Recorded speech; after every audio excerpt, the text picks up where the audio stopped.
Welcome everybody to FanStream Sports, powered by DSP Media.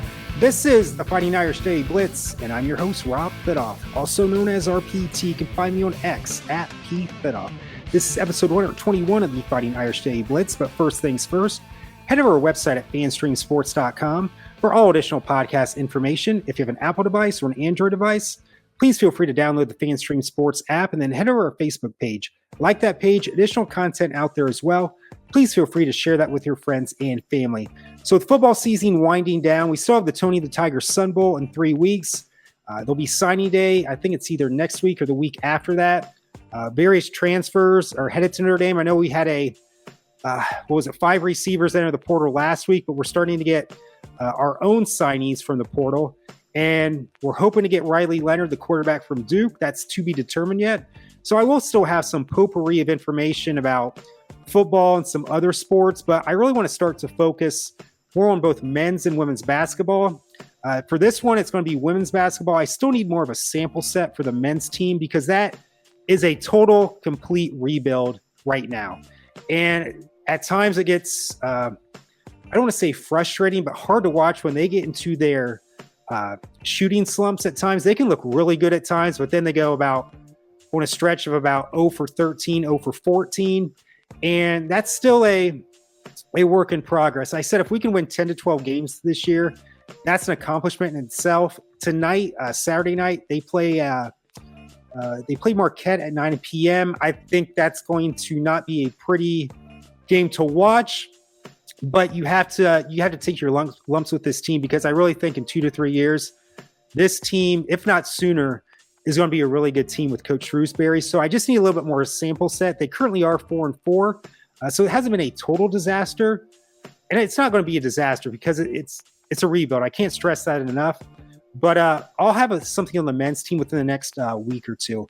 But I want to focus on the women's team. They're obviously more experienced, more established right now with Coach Ivy and crew. It's a heavy junior-oriented class right now. And I'm not going to go through each game so far. They currently stand at 7-1 right now. I believe they're ranked 14th.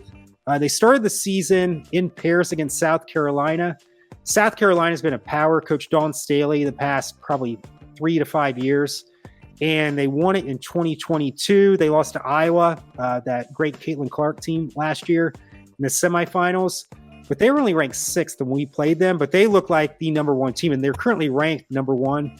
They're one of the few undefeated teams right now in women's basketball. That shows you the parity right now in the women's game. It used to be just Connecticut pretty much, and then at times Notre Dame with those great teams Coach McGraw had, who could compete with Connecticut, Baylor with Brittany Griner when she played. Who else? Louisville sometimes, but pretty much it was Connecticut, Notre Dame, Baylor, and that was about it. There wasn't much, as I said, parity in the women's game, but now it's pretty deep right now, and it's going to be a great season, or a great year, I should say, to watch women's basketball. Last year, the way the season ended with that game between LSU and Iowa, it really got women's basketball to be talked about again, and it's becoming more and more popular as we speak. But I kind of want to just show you that the first game we had was with South Carolina. And Olivia Miles is still out. Well, let me see. For this game, we had 2 players out, Olivia Miles and KK Bransford. She's a sophomore. Olivia is a junior. Great point guard the last 2 years. And they still have not really said what happened to her during the Louisville game last year. It was a knee injury. And I've heard she may not even come back this year. It helps that you have outstanding freshman point guard Hannah Hidalgo. She's the real deal. And I'll get into more of her stats a little bit later.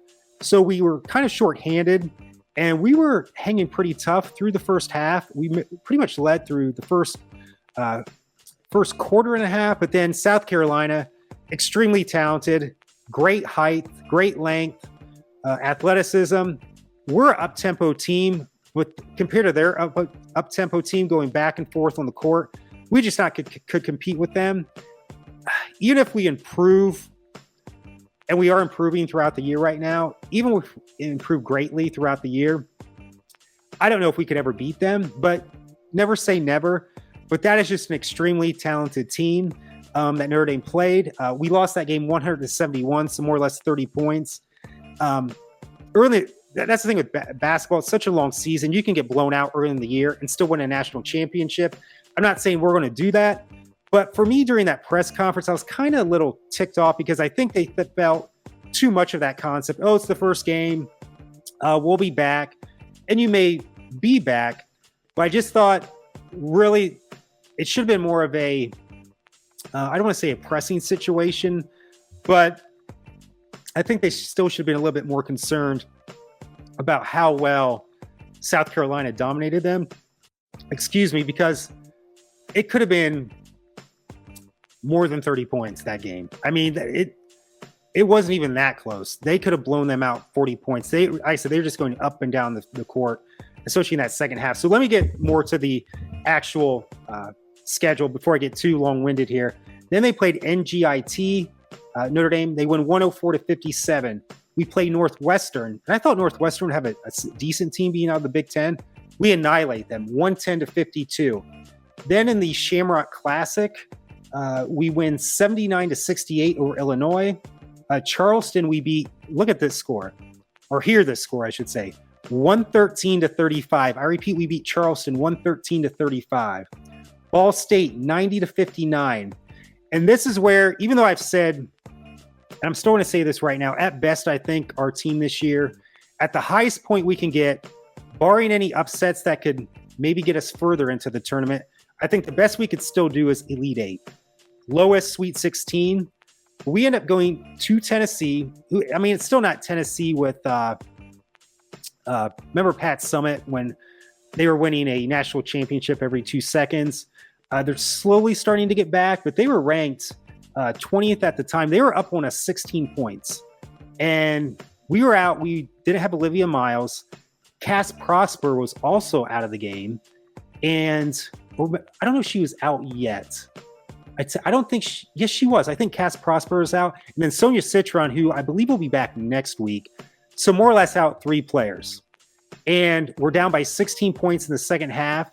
I've always said, even during Coach McGraw's days, if we had more of an inside presence, the 2 times we won a national championship, 2001 with Ruth Riley, big inside presence in the middle. Jessica Shepard in 2018, inside presence, we won a national championship.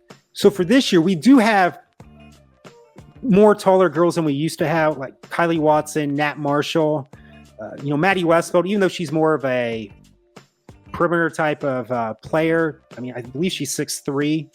But when you have Nat Marshall at 6'5", Kylie Watson 6'3", 6'4", but they're not, I mean, to put it bluntly, they're not big-time players. But the thing was, when we were down 16 points to Tennessee during that Monday night, I think it was Wednesday night game, we ended up coming back and winning that game 74-69. And who would have thought it? I mean, Hannah Hidalgo, she can do her thing as a point guard, but she played a great game, but she didn't score like what she usually does, well over 20 points. No, we used our inside game, especially Nat Marshall came off the bench and had a hell of a game. And that just starts to make me think, if we can get these girls, I know they're not going to be Rebecca Lobos or Ruth Riley type of players. There is a certain ceiling for these two in Kylie and Nat Marshall. However, if you can get them at least 10 points a game, 8 rebounds, playing great defense, maybe we can get past that Elite Eight is what I'm trying to say. It's still to be determined, but that Tennessee game got me thinking, because I thought we would lose that game for sure. 3 girls are out. Our inside presence was hardly anything until that point. That game got me thinking, hey, this team, with all the injuries we're having right now, maybe we can have a special season going forward. And then so far this year into December, we played Lafayette this past Wednesday, 96-42. The next game, as I talk right now, it's only Saturday, December the 9th. Their next game's not till Sunday, December the 17th against Purdue. That is at Notre Dame. And then we play Western Michigan that Thursday on December the 21st. And then close out the year in ACC play at Syracuse. The good thing, what I like about the December schedule, because we had played 7 games in November and our team was already beat up. They got more beat up with us trying to get Sonia Citron back, Cass Prosper. And now, when she was recruited, some said Rish. I'm going to keep saying Rish right now. So Emma Rish, another talented freshman, she reminds me of like the old like when UConn was really, really good. They would always get these small forwards that could really shoot and also have somewhat of an inside game too. She reminds me of those old UConn type players. Her confidence really isn't there right now, but it will come in time. But Emma Reish or Emma Rish, I'm going to say Emma. Let's go Emma Reish right now. Emma Reish is hurt as well. She has a hip issue. So we have 4 girls out right now, but they're not missing a beat. And with this December schedule, there's only 4 games, and they're spread out pretty much. And I got to think Sonia Citron's going to be back. And then Cass Prosper, she's day-to-day. But here's the thing. Once we get all these girls back, and let's say Olivia Miles comes back, I know she's not that inside presence that I always keep badgering about, harping about. Even though it's more of a perimeter game right now in the men's and women's game, it's still a tall person's game. If you have the height, you're going to be more successful if your team's shorter. Let's just put it bluntly. But what I'm trying to say, if you get everybody back, even Olivia Miles, the thing with that though, I keep in the back of my head, I keep thinking you have 2 really talented point guards. How's that going to work? One, you're going to have chemistry between both of them. They haven't played with each other yet. Granted, it's a great problem to have, but that's going to have to be worked out if Olivia Miles comes back. But I made a comparison because I know the women's game, even though it's becoming more and more popular, still a lot of fans like to watch men's basketball more. Remember John Wall? He played for Kentucky. Then he really was good in the NBA with the Washington Wizards. And Jason Kidd in the 90s played for numerous teams. And I believe he's assistant coach with the Lakers now. Jason Kidd was more of a distributor, assist type point guard, but he could score when he had to. That to me is Olivia Miles. Hannah Hidalgo, the freshman right now that's just knocking it out of the park. She's more of a John Wall type point guard. If you got a John Wall point guard and a Jason Kidd point guard and get that inside presence going for Notre Dame, watch out. Whether we'll see that this year or next year, to be determined, but that's going to be a pretty big weapon to use if that actually happens this year. So again, for my second talking point, I've kind of talked about it already, but the injuries have really mounted up this year, but they have not missed a beat. They're currently 7-1, had that great comeback win, down by 16 points against Tennessee last week. I can't say enough. That really got that inside presence going, especially Nat Marshall. But right now, Olivia Miles, starting point guard the last 2 years, there's still no word whether she comes back this year. And they never even said what her injury was last year. It was a knee injury, but they never really said whether she had surgery or it was just straight rehab. Sonia Citron, her knee should be good by next week, I think.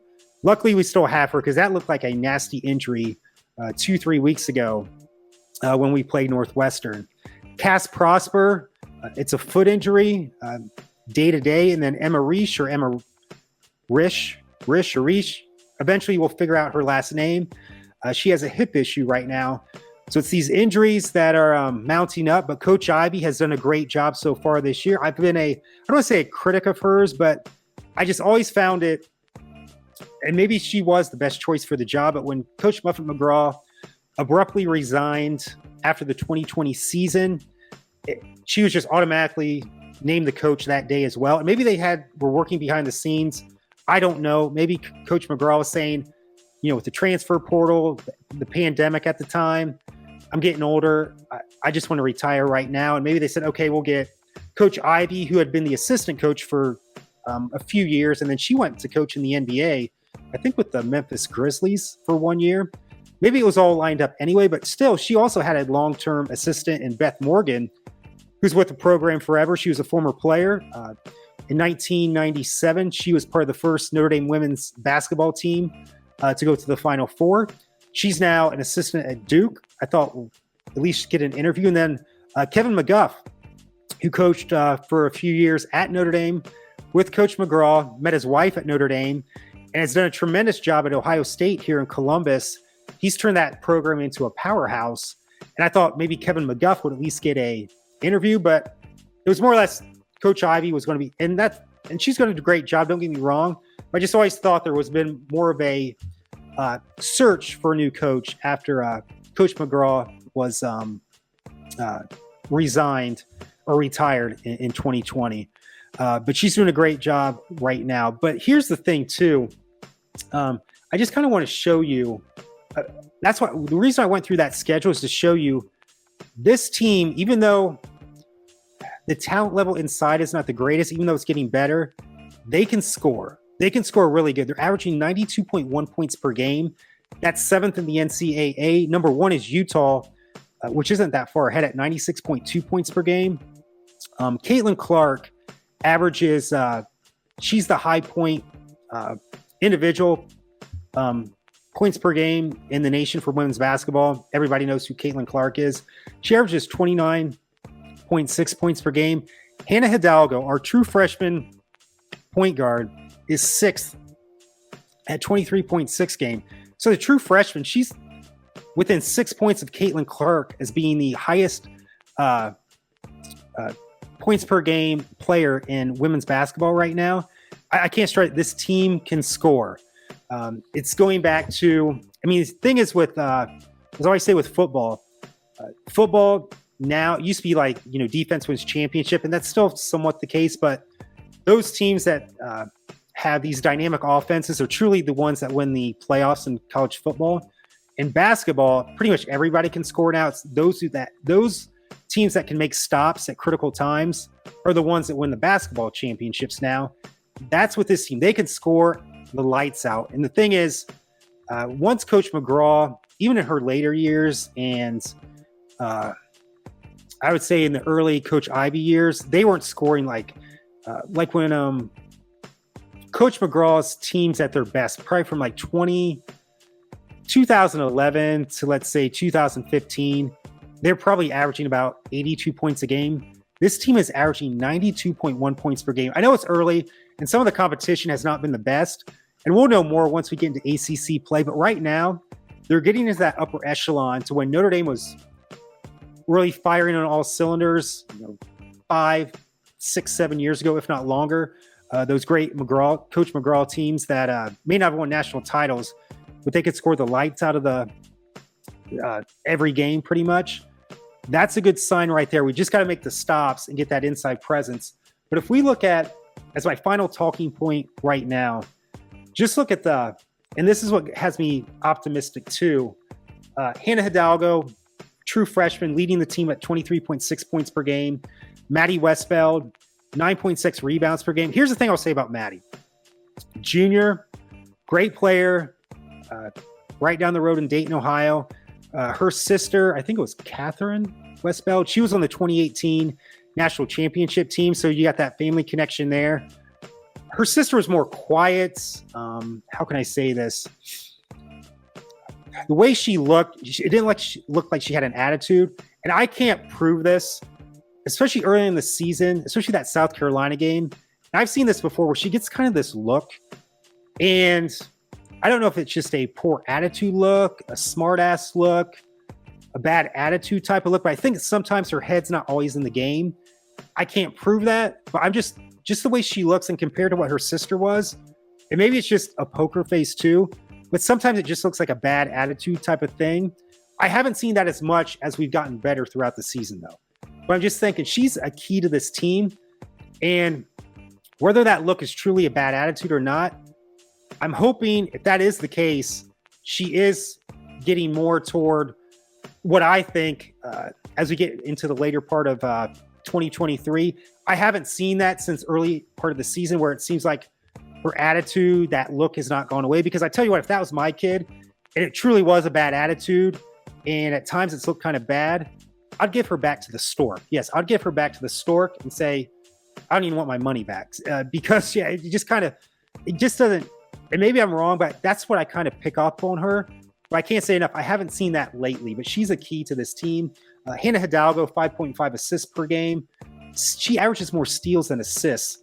She leads the entire nation in steals, 6 steals a game. And then blocks right now is Kaylee Watson. But just straight off points, Hannah Hidalgo, I said 23.6. Sonia Citron, she's only had 3 games before she got hurt. She was averaging 20 a game. Maddie Westfeld, as I said before, she's more or less averaging a double-double, 14 points per game and about 10 rebounds a game. But again, maybe I'm reading this attitude wrong, but at times over her 3 years now, where she just gets this look where I want to give her back to the stork if she was my kid. Hopefully that's not the case anymore. Nat Marshall. This is the key right here. I just thought she was pretty much a bench player the first 3 years of her career. She's averaging 9.3 points per game. That's a lot. I don't even know if she scored 2 points per game last year. She's 6'5", and she had that great game against that comeback win against Tennessee last Wednesday. Also 4.9 rebounds. If you get her going, she has a great, not every game it was working, but the last, I would say 2 out of 3 games, that little intermediate 15-foot shot from the key, she was drilling about 5 out of 7 of those attempts. She needs to shoot that more, because if she gets that going, then you got to guard her a little bit tighter on the perimeter, and then she can drive to the basket, get a easier shot, or distribute it to someone else who's open. Again, I can't say enough. Her development is just going to open up so many other opportunities for other players, where you don't have to just rely on Hannah Hidalgo, Sonia Citron, Maddie Westfeld, KK Bransford, who's been somewhat injured as well. Who else? Let's see. KK Bransford. She's about, or Anna DeWolf. She's the transfer shooting guard from Fordham. I'll get back to her in a little bit later. KK Bransford, 8.7 points per game. Kylie Watson, 8.6. Cass Prosper, 8.2. So if you look at the top 1, 2, 3, 4, 5, 6, 7, pretty much go 8 deep right now. And then if Olivia Miles comes back, we're going 9 deep. But of those 8 players, point-wise, it goes from 8.2 to 23.6. That's pretty good. Because in the previous years, it's probably our lowest bench person was maybe getting 3-4 points per game. You get that 8 points per game average. That's why I see this development right here. Anna DeWolf, though, great shooter. She was a great player for Fordham for 4 years. She's a graduate transfer. However, I can see her being I can see why she played at Fordham and not a big-time program like Notre Dame her first 4 years. She could be a defensive liability at some point. That's why I would love to get Olivia Miles back, because with Anna DeWolf, great shooter, but she cannot create her own shot. And that's the thing. If you get everybody healthy again, where Anna DeWolf just more or less has to be a spot-up shooter, run some screens for her, she can be a big-time weapon. But as just a weapon to be, creating her own shots, being a primetime top player, she's not. I know that's kind of harsh words, but she's more or less a set shooter when she gets screens set for her. But if she's wide open, pretty much she's going to knock that down. But now playing with the big-time programs, it's a little bit tougher for her to score, but still having a solid season. What else here? I think, though, that's about it. Ran a little bit longer this time, but I kind of wanted to give you, because I haven't really said too much about basketball. It's been pretty much football. And whether next year's really our year to make a run for women's basketball for the Final Four, because this year is just so wide open, but I just don't see us right now. I watched LSU the other night. That's when Angel Reese came back after being not playing for whatever reason. But they got a really good freshman that I don't even know if they need Angel Reese to go to the Final Four and win another title. But they beat a really good Virginia Tech. They knocked the shit out of them. Let's just put it that way. Virginia Tech was in it for a while. Virginia Tech's a solid team. They'll compete for an ACC title along with Notre Dame and NC State this year. But they just annihilated them. I know it was at LSU, but I just don't think we can. I think we could beat Iowa, because I think if you take away Caitlin Clark or limit her, you can't take away her entire game. But for an LSU or South Carolina, a truly athletic, tall team, I still think there's work to be done for us. I don't think we can get there yet. But as I said, if Kylie Watson and Nat Marshall continue to develop, they don't have to be as good as South Carolina's girls, but just hold their own to just open up the game for Hannah, Sonia, KK Bransford, and if you get Olivia Miles back, and then, set up shooter with Anna DeWolf to knock down those threes. Who knows? A couple upsets here and there. Maybe we do get back to the Final Four and compete for a national title. But I think right now, still, best case scenario, the Elite Eight. Worst case scenario, the Sweet 16. So thank you so much for joining me for episode 121. And as always, go Irish.